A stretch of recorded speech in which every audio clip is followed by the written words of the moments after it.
Today, I have the pleasure of speaking to Ginny Luke. Jenny, how are you today? I'm great, John. How are you? I'm doing wonderful, man. You're about to unleash this album, "Devil at My Heels," on November 1st. I have so much to say about it. It's amazing.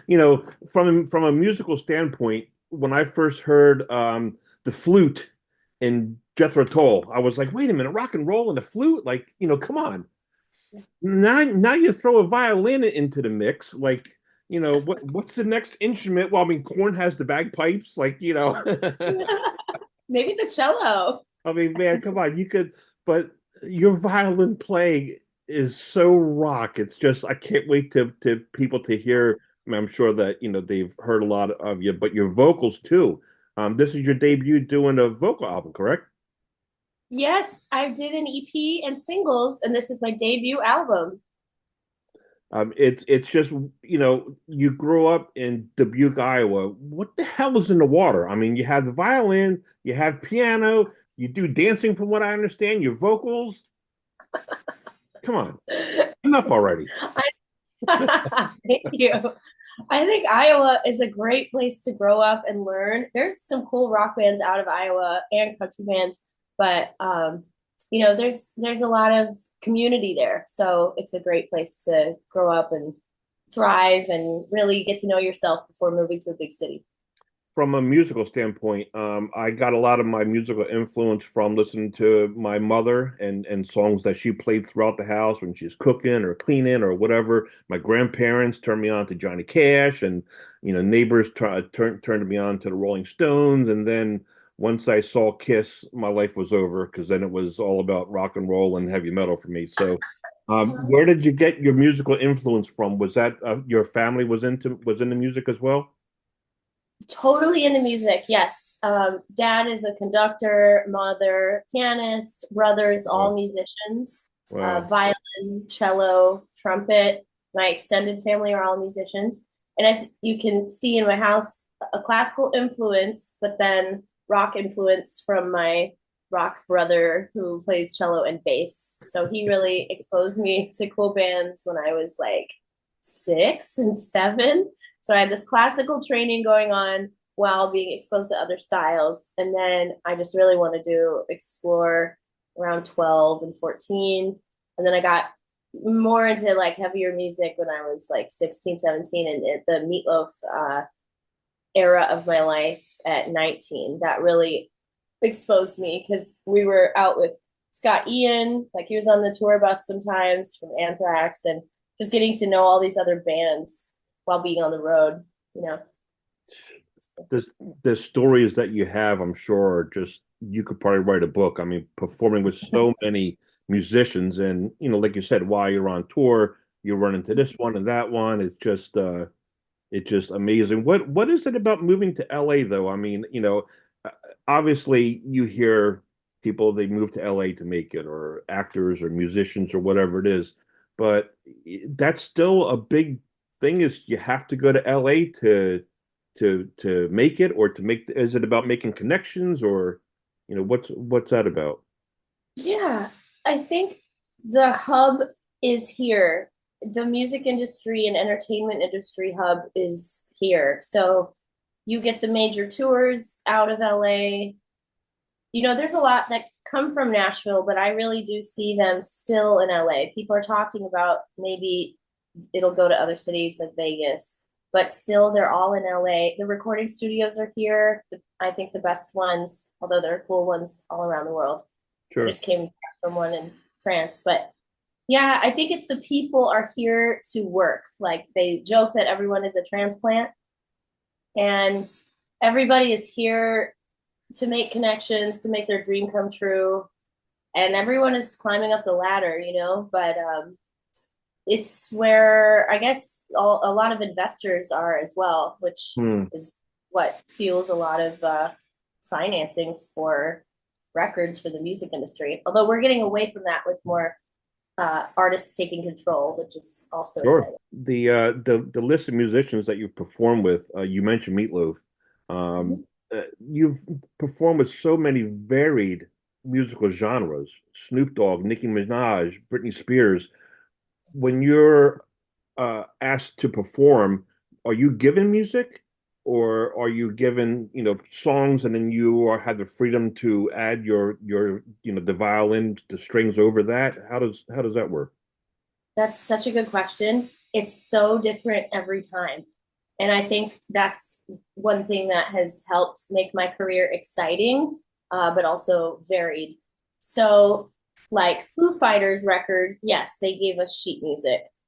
But then um, J. Cole, I did all his strings on his Sideline Story album, and I was making it up as I was playing. I was stacking harmonies and arranging, and he was in the mix room giving ideas and input. Um, Nicki Minaj was an awards show, so that was sheet music given to us. But the band I just got off the road with, AJR, that was an arena tour, US. That was, again, working with the artist, no sheet music, listening to the record, and then really determining what does this music need and Mm. what's my role in it. And then I would play ideas, and then the band would say yes or no, or can we change it? Usually, a lot of artists, especially now in my career, like what I play. So I usually give ideas, and then it's some revisions from there. And it saves a lot of time that way. Sure, sure. That's awesome. You had mentioned Meatloaf. Meatloaf has a place in my heart. When I got married, we had this big group dance, and it was to Paradise by the Dashboard Light, Uh and huh. we had microphones, and me and my aunt, who brought me into rock and roll, we were singing, and just the whole thing. It was that music is just incredible. And Meat seemed like just the coolest, nicest person, having never met him, interviews and so forth. Give me a little bit of backstory about your time with Meatloaf. Yeah. I met him when I was 19. A pianist who was my teacher at Musicians Institute referred me for his album, and I recorded violin on his album, Hell in a Handbasket. And they liked what I played. And I think like a week or two later, they had me auditioning in person, singing and playing. And I got all dressed up with like spikes and studs and like a mini dress and fishnets, and playing violin and belting in a house for me. And I did kind of what I always do, which is I performed full out for him in this living room. Well, And he said, "You don't make music from here, do you? You make music from here." And I was like, "Yeah." And he said, "I only work with the best musicians that make music from here." And like everything he wow. said was always so dramatic. I loved it. And so then they said, "Would you like to join us for this Australia, New Zealand tour? And you'll have to prepare the music and get to know his records very quickly." And I did. I transcribed so many records of both the original album and then the symphony versions he used to do with, London orchestras and Melbourne Symphony and all these different symphonies he collaborated with. So I could get an idea of what he would want in his show. But then Wow. I transferred that info on classical string arrangements for Meatloaf's music to what I would play as a solo electric violinist on stage with him, which is slightly different because that role can be a little more like a guitar, but still string player. Sure. And then I traveled with the band, with the Meets band. We flew and did all these shows. Like our first show was the AFL for either 100,000 people or 200,000 people. It was like it was the biggest show I've ever done in my life. So that was my first gig with them. Wow. And getting to know him was such a blessing. He's one of the best performers in history, you know. The title track, Oriente, lends a hand in it. She does the big lead halfway through in the song, right? I She's mean, amazing. she's so talented on it. But what impresses me even more is that once she finishes her lead, you pick up with the violin lead, and it just doesn't miss a beat. It's just the coolest thing to hear. Thank you. It was so fun recording with her. She's such a high level musician and so supportive. On that title track, what I like most about your vocals, Ginny, is that they're very soulful, yet they have that rock bite to it. It's just where do you get the inspiration for the for do you I guess you write all the lyrics as well, Yeah. right? Yeah. That's interesting you bring that up. I got a lot of influence vocally from the female singer Patty that sang with Meatloaf, Okay. Patty Russo. I shared a dressing room with her. And before that, my voice was lighter and poppier, but I liked singing rock and I wanted to sing more rock. I was trained in musical theater and jazz and classical vocally since I was 7. But then I always loved like Jesus Christ Superstar and like edgier sounds vocally, yeah, like the rasp and a high range, high belt. So then I started exploring that in my late teens and then early 20s. And now I think on this record, I've really nailed a sound. So thank you for saying that. Absolutely. Um, there's a couple covers on it with on the album which I want to touch on. Burn from Deep Purple. It's just it's such a powerful song, and to hear your vocals against what would have been Richie Blackmore's um, riff is just intense, man. It just Thank you. it fits it so cool. The offset of your tone and your vocals with that lead. With I think Neely Brosh does most of the guitars there, right? Another Yeah. incredible female musician. It just Yeah, Neely killed it. She is such an amazing virtuosic hardcore player. She's so good. talk to me about the song "Woman I Wanted to Be." Your vocals are out there. It's not it's a song that doesn't have a lot going on musically. Like your vocals are really at the forefront. Yeah, Woman I Wanted to Be is a more vulnerable track with a range of expression of total loss and then discovery through the song and anguish through the song, frustration. I don't know how many people go through this in their 20s, but I think a lot of people go through kind of a dark period of finding themselves. And especially for me as a woman, I had some really difficult situations in my 20s in the music industry that I just was trying to work through and find myself again.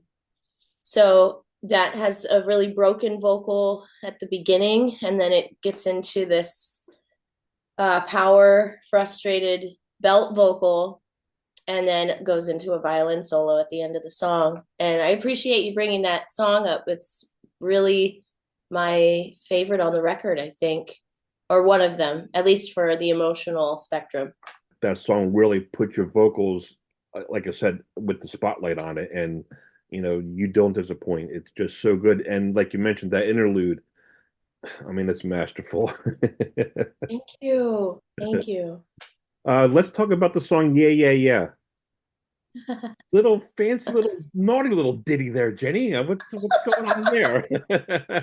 I mean, there's a line in there that says, "I really like your face when you find out I don't take no shit." Crazy cool to Yeah, me.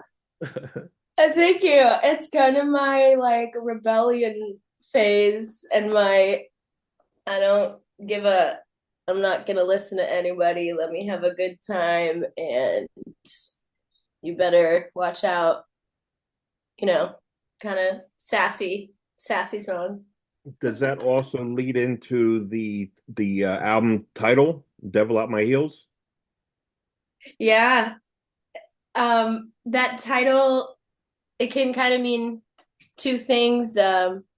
Both the love interest that is toxic or exciting, devilish love affair.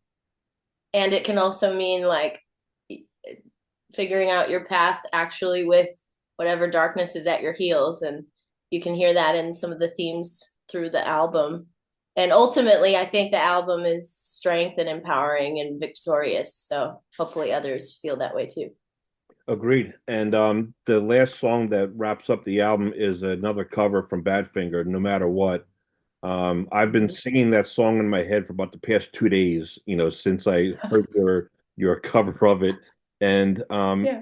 it's so cool because the arrangement and the musical structure is completely different than what we've been hearing, for so long.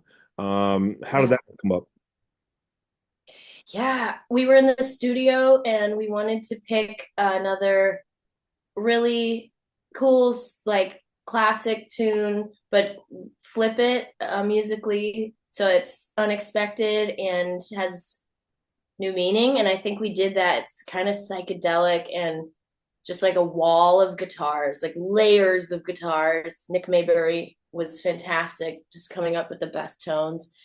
And I put some layered violins in the chorus, and then kind of had this idea of these huge, washy, you know, dark, thick guitars, and then this focused vocal. No matter what you are, it's kind of a cool, like creepy, sexy vocal. It's neat. It's Like like I its said, own it's completely world. different. It's your own, and that's the best. I love when artists take a song, especially one that we know so well, and just turn it on its head and make it your own. So that's what you did here. Thank you. Thank you. Very cool. Do we have any more singles coming out for this album before it drops?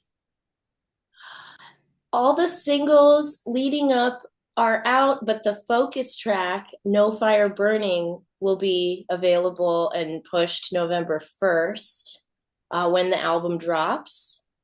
And then another kind of sub single that is already getting placement I saw is called Save Me. And that's not out yet, but I got notification that that'll be on radio and playlists. Save Me is a really exciting toxic love song with layered guitars and electric violin hooks. Anyone who wants to find out more about you, to go on to YouTube at Ginny Luke Official. Devil at My Heels is out November 1st. Jenny, thank you so much for your time. It's been a pleasure to talk to you, and I hope to see you at some point or maybe around Philadelphia, New York area. Yeah, I'll keep you posted on my show dates there. Love to see you. Very cool. Awesome. Take care and have a great afternoon, You too. Thanks, John. Jenny. Bye Awesome. bye.